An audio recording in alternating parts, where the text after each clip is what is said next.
Dominique Volton este unul dintre cei mai mari specialiști în domeniul științelor comunicării. În cei 35 de ani de cercetare a explorat 10 mari teme: individul și cuplul, munca, media, spațiul public și comunicarea politică, informația și jurnalismul, internetul, Europa, diversitatea culturală și mondializarea, raporturile dintre știință, tehnică și societate, cunoașterea și comunicarea. Dominique Volton s-a născut în 1947 la Douala, în Camerun. Este licențiat în drept, director științific al Agenției Naționale Franceze pentru Cercetare și directorul Institutului Francez pentru Științele Comunicării. Este autorul a peste 30 de lucrări traduse în 20 de limbi. Volton este printre primii care au sesizat un mare pericol în domeniul media: consanguinitatea între jurnaliști și politică care distruge democrația.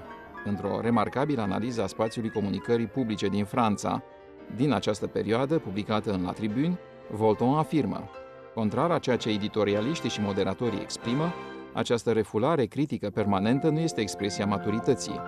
De cele mai multe ori, analiza media este banală. Puterea mediatică nu știe când să se oprească, nu-și cunoaște limitele, se crede îndreptățită să judece totul, să examineze totul, să critique totul, să revendice orice. Încălcarea liniei dintre ceea ce crede publicul și ceea ce crede media poate fi fatală pentru credibilitatea media.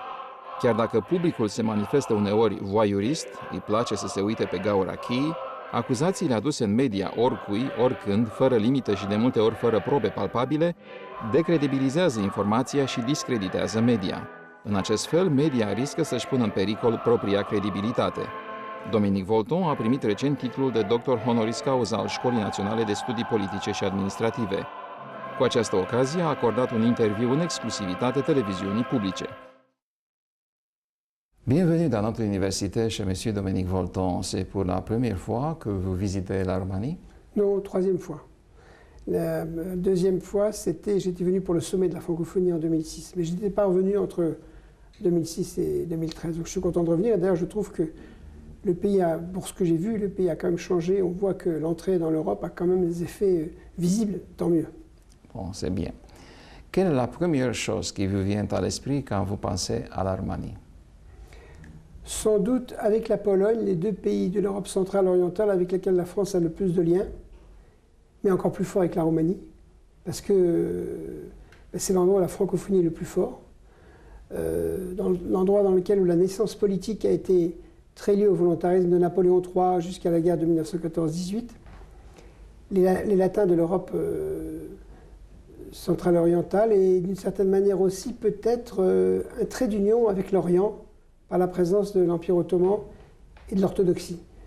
Donc je pense que c'est un lien fort, à mon avis, dont l'Europe de l'Ouest et la France en particulier ne sont pas assez fiers. C'est-à-dire que la tragédie du rideau de fer de 1948 à 89 a fait que l'Europe de l'Ouest s'est trop désintéressée de l'Europe centrale et orientale. Heureusement, l'entrée dans l'Union européenne permet de rattraper, mais j'ai envie de dire, nous, les Européens de l'Ouest, nous ne réalisons pas ce qu'a été l'intelligence et la difficulté des peuples de l'Europe centrale et orientale, et notamment de la Roumanie. Donc je trouve qu'il y a un retard d'histoire qu'il faut que nous arrivions à combler. Et comment on peut accélérer l'histoire?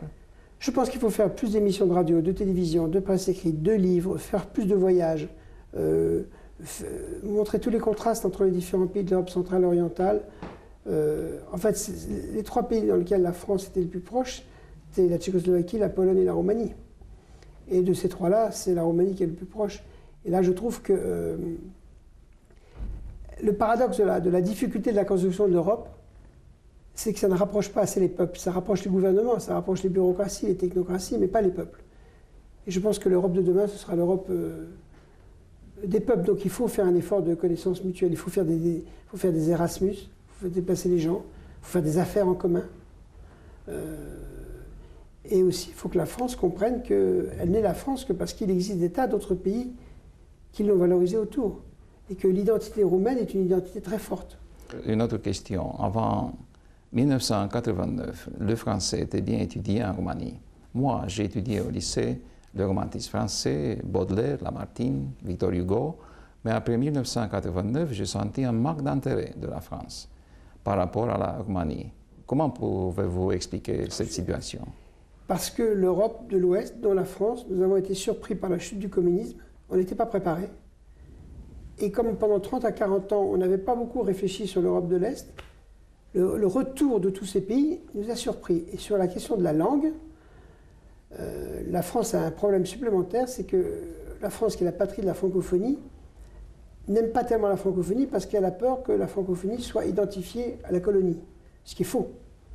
Puisque la francophonie en Amérique latine ou la francophonie en Europe centrale orientale, c'est pas du tout. Il s'agit d'un espace culturel. Exactement. Et du coup, cette dimension-là n'a pas été vue après les guerres coloniales en France, à partir des années 60. Et du coup, les élites françaises n'ont pas réalisé et ne réalisent toujours pas aujourd'hui que la francophonie, c'est pas seulement une chance pour la France, mais c'est une chance pour la diversité culturelle dans le monde. Et donc, je crois que le retard, il est venu de la France. Alors, comme simultanément, les pays de l'Europe de l'Est ont découvert le capitalisme, la liberté, le libre-échange, eux, ils ont été naturellement vers l'anglais, qui était la langue symbole de ça. Et nous, les Français, nous aurions dû rester là en disant, mais bien sûr, il n'y a aucun problème pour l'anglais.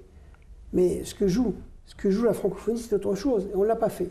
Mais bon, ces 20 ans de perdu, il faut les rattraper. Je veux le même retard dans le domaine économique parce qu'après 1990, les compagnies françaises ne se sont pas empressées à investir en Roumanie. Même s'il est vrai que l'investisseur étranger le plus important de Roumanie, c'est bien Renault. D'où vient cette réticence dans le domaine économique?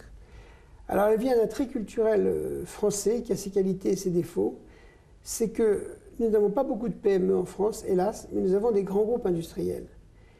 Et on est très bon dans la négociation avec des grands pays très peuplés. La Chine, l'Inde, des pays d'Amérique latine. Et les pays plus petits, le grand groupe qui sont venus ici quand même, ont une forme de réticence stupide. Et la faiblesse du capitalisme français, c'est qu'il n'a pas assez de PME, de petites et moyennes entreprises, contrairement aux Italiens par exemple, même aux Espagnols. Donc je pense qu'une des raisons pour lesquelles il y a eu un sous-investissement ici vient du fait que, non pas qu'il n'y ait pas de sympathie pour la Roumanie, il y avait de la sympathie, mais c'était un marché considéré comme trop petit, alors qu'en fait, par définition, c'est une erreur. Et donc par conséquent, et la troisième raison, c'est que les acteurs économiques, les investisseurs, les entreprises françaises n'ont pas assez de géopolitique. Mais la Roumanie, c'est la 7e pays de l'Europe. Mais bien sûr. Mais il y a une espèce de... On a vu la Pologne, on a vu l'éclatement de la Tchécoslovaquie, et on n'a pas bien vu la Roumanie. C'est une espèce d'erreur complète d'appréciation. Et il faut rattraper, il faut rattraper.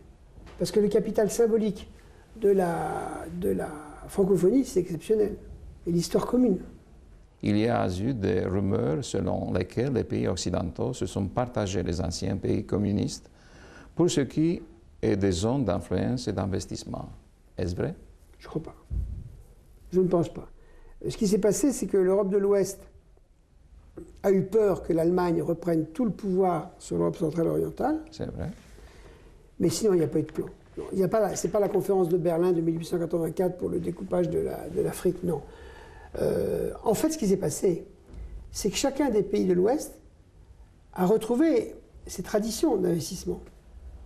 Et là où c'est bizarre, c'est que la France aurait dû revenir beaucoup plus vite en Roumanie, puisque, en fait, de 1920 à 1940, les premières 20 années de la Roumanie libre, c'est extraordinaire. On dit Bucarest, le petit Paris, etc. Donc je pense que les raisons pour lesquelles les Français ne sont pas revenus vite, c'est une raison culturelle. Ils ont oublié avec l'Europe de l'Est. Et donc par conséquent, quand les Allemands avaient beaucoup moins oublié l'Europe de l'Est, parce qu'ils l'avaient occupée, et la tragédie française, je crois, c'est qu'il n'y avait pas assez de culture politique, religieuse, historique. Mais la France avait lutté avec la Roumanie pendant la Première Guerre mondiale. Bien sûr, et à la fin de la Deuxième Guerre mondiale aussi. Mais il y a eu une espèce de, comme on dit en mécanique, un retard à l'allumage. C'est une erreur, il faut revenir là-dessus. Moi, je pense que non seulement il faut des investissements industriels, mais culturels, et des deux côtés. J'ai fait une petite recherche avant notre entretien et j'ai maintenant une série de questions inspirées par le titre de votre livre. Pour débuter, M. Volton, quelle est la différence entre informer et communiquer? Je fais bien sûr référence à votre livre « Informer n'est pas communiquer ». Alors, l'information, c'est le message. La communication, c'est la relation. Donc, il n'y a pas de communication sans message, mais le message sans communication, c'est pas possible. Donc, le message, c'est simple parce que c'est une unité. La communication, c'est compliqué parce que c'est une relation.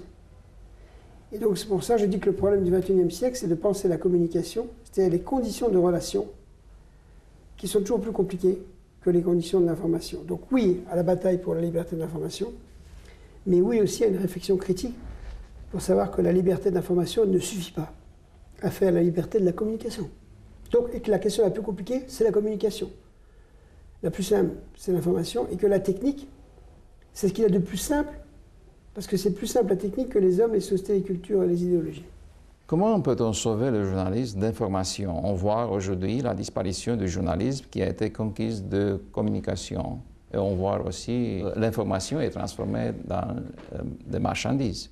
Depuis 30 ans, 40 ans, on investit dans la presse, toujours du côté des techniques, toujours du côté des rotatifs, des impressions. On n'a jamais investi dans le métier de journaliste. Et donc, par conséquent, les journalistes, on a dépensé beaucoup d'argent pour les techniques et les tuyaux, et pas d'argent pour les journalistes. Conclusion, éventuellement l'information sort très vite, mais il n'y a plus d'argent pour aller faire des enquêtes, il n'y a plus d'argent pour valoriser le journaliste, et on dit « Oh, mais le journaliste, c'est pas grave, n'importe qui peut être journaliste ». Et donc, il y a un effet pervers de ce progrès technique qui finalement dévalorise le statut de journaliste. Et la prochaine bataille politique pour la liberté de la presse, c'est un, il faut sauver le papier, bien sûr, et deux, il faut sauver les journalistes. Donc il faut investir, il faut aller réfléchir avec eux, voir ce qu'ils peuvent faire. Comment l'Internet influence-t-il les canaux de communication antérieurs? La presse écrite, la radio, la télévision, même le cinéma? Alors Internet, comme avant Internet, la télévision, la radio, le téléphone, c'est un progrès technique, c'est sûr. On produit plus vite un nombre incalculable d'informations qui sont diffusées et aller-retour. Donc un, c'est un progrès technique. Deux, c'est une utopie de meilleurs rapports humains et de meilleures sociétés. Et comme chaque fois qu'il y a un progrès technique dans la communication, il y a un rêve utopique. Trois, on mélange sur Internet des informations de nature différente. C'est-à-dire que l'Internet est très fort pour l'information service, qu'on cherche tous.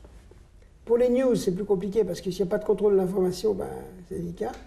Pour l'information connaissance, c'est délicat parce que s'il y a Internet mais qu'il n'y a pas de professeur. Et par contre, Internet est très bon aussi pour l'information relationnelle, Facebook et tout ça.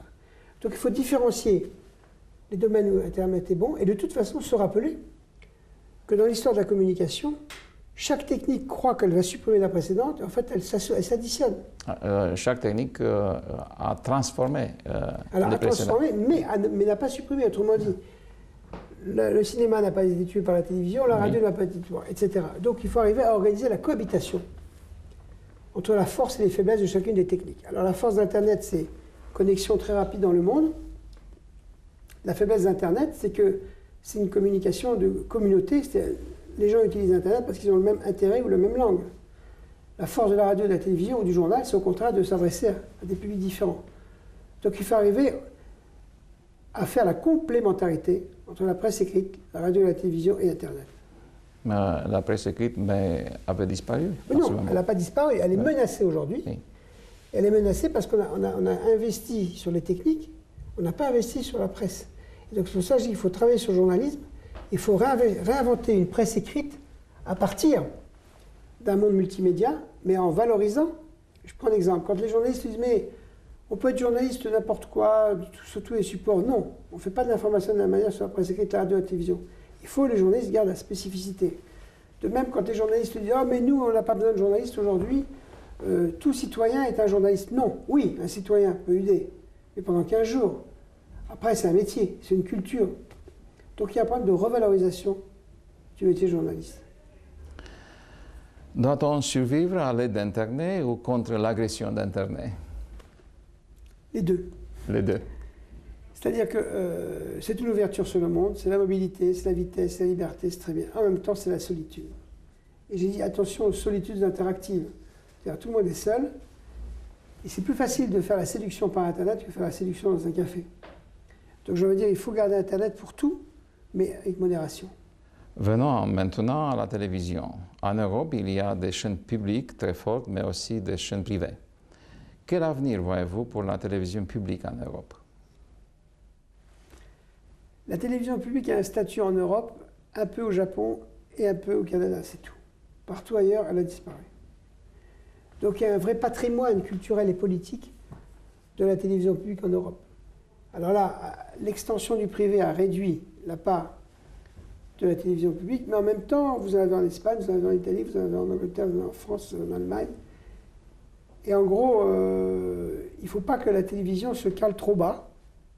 Je crois qu'il faut revendiquer une certaine qualité. Moi, j'ai envie de dire que l'idéal, ce serait que la télévision publique, partout, soit à 40% d'audience. Parce qu'il y aurait la majorité qui serait dans le privé, mais il y aurait ces 40% qui garantissent la différence. L'individu comporte deux dimensions, le citoyen et le consommateur. Le dernier est la cible de la télévision commerciale, alors que le premier est la cible de la télévision publique. Qu'est-ce qui se passe quand la dimension le citoyen disparaît-elle et qu'est-ce qui se passe quand les gens sont pris uniquement pour des consommateurs et rien de plus? La catastrophe. Une société, ce n'est pas d'abord de l'économie. Une société, c'est d'abord de la politique. Donc de l'intérêt général. Donc c'est vrai que depuis la crise, et notamment en Europe, mais pas seulement, l'économie prend toute la place. Et du coup, on juge les projets où les hommes, à leur capacité économique, c'est une erreur. La force de la communication, c'est d'être du côté de la politique, du côté de l'offre. Et pas du côté de l'économie non plus. Bien sûr qu'il faut de l'économie. Mais plus il y a d'économie, plus on ne voit pas la différence. Donc je veux dire, le défi de l'Europe, c'est de réinventer une télévision dans laquelle l'économie est à sa place et pas plus loin. Donc vous croyez que la télévision publique a un avenir? Oui, oui, absolument. Parce que, en dehors de l'Europe, il y a un peu une télévision publique au Canada et au Japon et c'est tout. Donc ça veut dire que... Les États-Unis. Oui, mais c'est une télévision publique qui est toute petite, PBS. Oui. Public Broadcasting. Donc il n'y a pas beaucoup de lecteurs. La force aux États-Unis, c'est les chaînes d'information avec CNN ou les deux grands réseaux. Donc c'est l'histoire américaine maintenant, c'est pas l'histoire du monde. Donc je pense qu'il faut revaloriser les médias publics. Oui. War Game, l'information de la guerre, est le titre d'un autre livre que vous avez publié. On trouve en France une remarquable école de communication dans le domaine de la guerre informationnelle et de la guerre économique.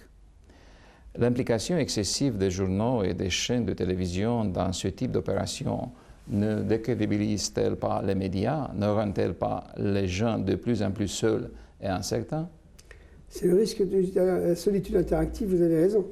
C'est-à-dire que les médias vont de plus en plus faire tout.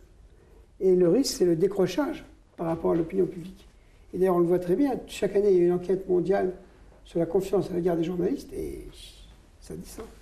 Donc je suis d'accord que les journalistes ont intérêt à prendre conscience qu'il faut un métier de contre-pouvoir. C'est un contre-pouvoir, le journaliste, c'est pas un pouvoir. C'est pas le quatrième pouvoir, c'est pas vrai. C'est un contre-pouvoir. Ça informe, ça enquête, ça critique, c'est très important. C'est un contre-pouvoir. Vous êtes d'accord avec moi que l'histoire de la viande de cheval, il s'agit d'une histoire de la guerre économique? Oui, mais il s'agit aussi d'une histoire plus grave de l'absence de connaissance de la Roumanie, du poids des stéréotypes et d'une espèce d'indifférence. Parce que moi, j'ai été choqué de la manière dont on a interrogé plusieurs hommes politiques dans les médias français. C'est incroyable. Donc, c'est une richesse pourtant ce que vous êtes en train de faire.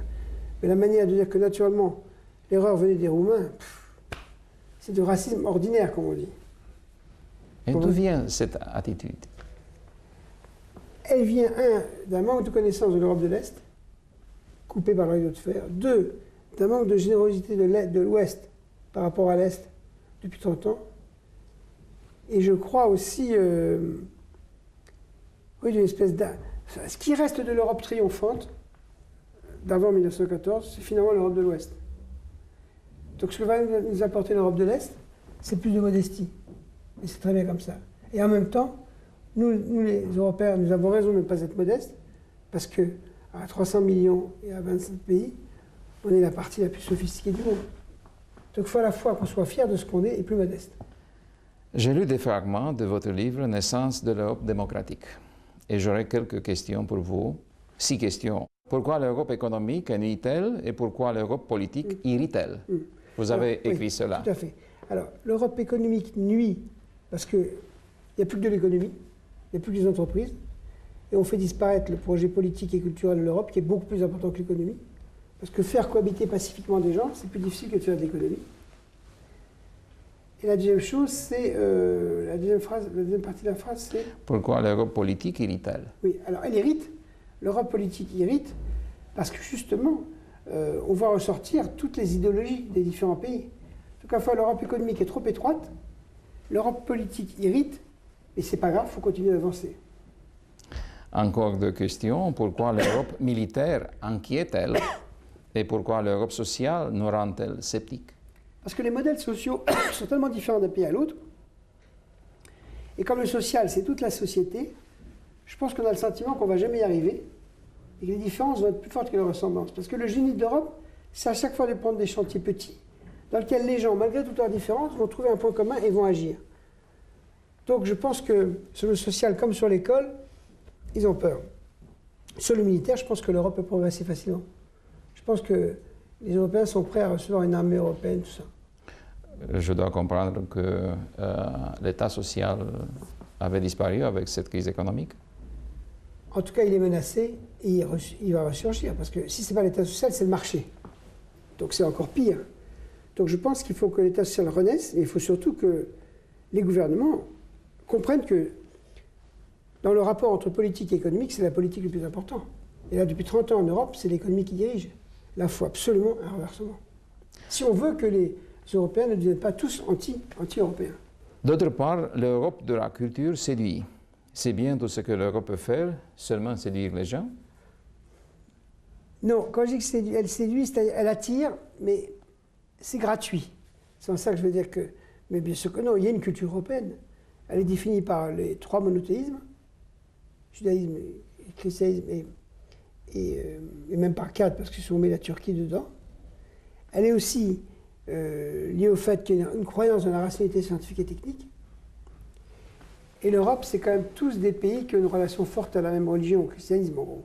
Donc c'est trois facteurs communs forts. Maintenant, il va bien falloir que les différences apparaissent. La difficulté dans l'Europe, ça va être de faire cohabiter les différents pays. Mais c'est un projet typiquement européen, ça. Habermas a affirmé dans un entretien que la sphère publique européenne n'existe pas. Êtes-vous d'accord avec lui? Oui, elle n'existe pas. Il y a deux sphères publiques qui existent quand même en Europe. La sphère publique de la Commission européenne et des conseils des ministres. Donc c'est semi-public, et ça existe, les gens se rencontrent, se voient. Et le seul espace vraiment qui ressemble à un espace public en Europe, c'est le Parlement européen. Parce que physiquement ça travaille, ils sont ensemble. Donc j'ai envie de dire que le Parlement européen, c'est probablement la seule dimension d'espace public en Europe, oui. C'est normal qu'il faut du temps pour faire un espace public. Au XXIe siècle, l'Union européenne sera-t-elle conserver son pouvoir? Le XXIe siècle sera-t-il européen ou il ne sera pas? Alors moi je suis optimiste. Je pense qu'il sera européen. Pourquoi?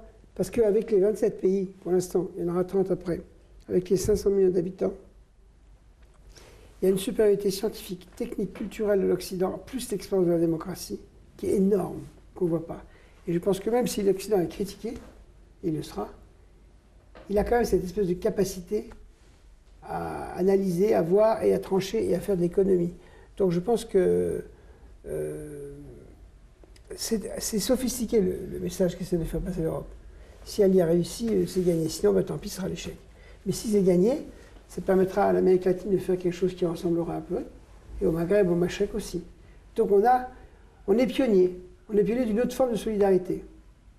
Ou alors nous, on va se casser la figure et il reste un peu que les palmiers.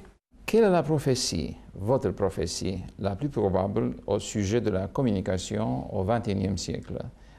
Et aussi la deuxième prophétie, la prophétie en ce qui concerne le futur de l'Union européenne. L'Union européenne, c'est la plus grande utopie politique de l'histoire de l'humanité. On n'a jamais fait une utopie démocratique comme ça. Donc c'est formidable. Il n'y a que les Européens qui n'ont pas conscience de la force de l'Europe. Il n'y a que les Européens qui disent rien.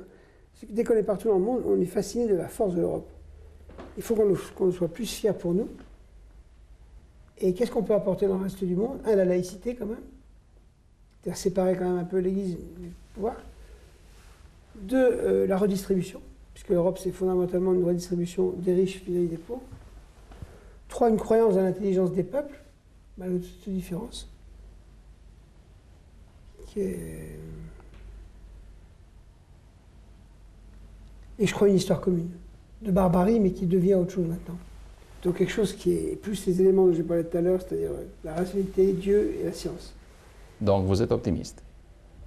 Oui, la principale faiblesse de l'Europe, c'est comme la démocratie, c'est le même problème, ça a besoin de temps. Temps, oui. Or l'Europe, elle est capable de fabriquer du temps tant qu'il n'y a pas de risque de guerre. Là où l'Europe est un modèle fragile, c'est quand il y a le risque de guerre. Donc oui, je suis optimiste pour l'Europe, à condition que l'Europe soit capable de faire plutôt de la paix que de la guerre. Cher Dominique Volton, je vous remercie de cet entretien et je vous souhaite un bon séjour en Roumanie. Merci beaucoup, merci de votre accueil.